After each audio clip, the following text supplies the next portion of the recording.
I'm one of the organizers of Restore the Fourth, and we're the group that's putting this event together today. Thanks so much for coming out.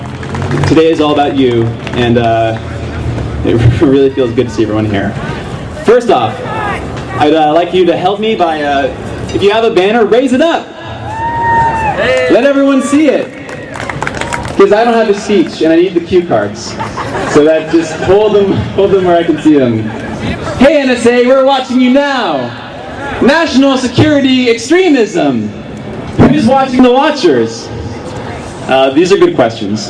I just want to talk a little bit about why we're all here, what this event's about, and why it's so important that everyone here came.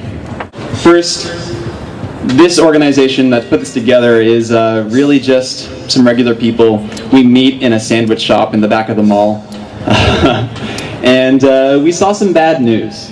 The court order demanding all of Verizon's call information back on June 6th.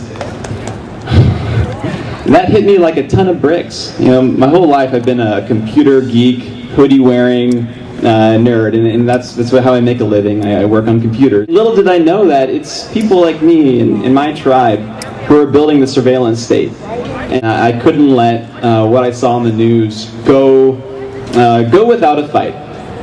And we're just regular people. We're crisscrossing the aisle so many times we look like an Argyle sock. You know, you got libertarians, conservatives, tree huggers, like we're all in here. And what we are united by is that we believe in liberty. You know, why are we here? We're here because we've been told by very loud voices that we need to give up our liberty for some security. And who has opposed those voices? Some lone actors, people who saw some stuff that they didn't like and decided to tell the rest of us about it. And we've tried not doing anything to stand up with them. We've tried that, just sitting at home and angrily commenting on the internet. We're told that we have to sacrifice our liberty for our safety.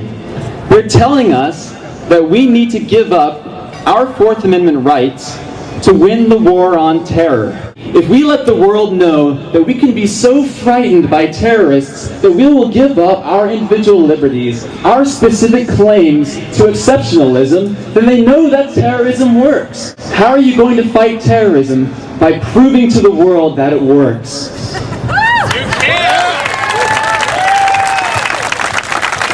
So this event, what we're doing here is we're letting our elected representatives know that we're watching. We're asking them to stop fighting the war on terror on the terrorists' behalf. Fight it on our behalf. We will never win the war on terrorism until we start listening to that little voice that is speaking inside of us, and it's saying some words that have grown pretty dim now.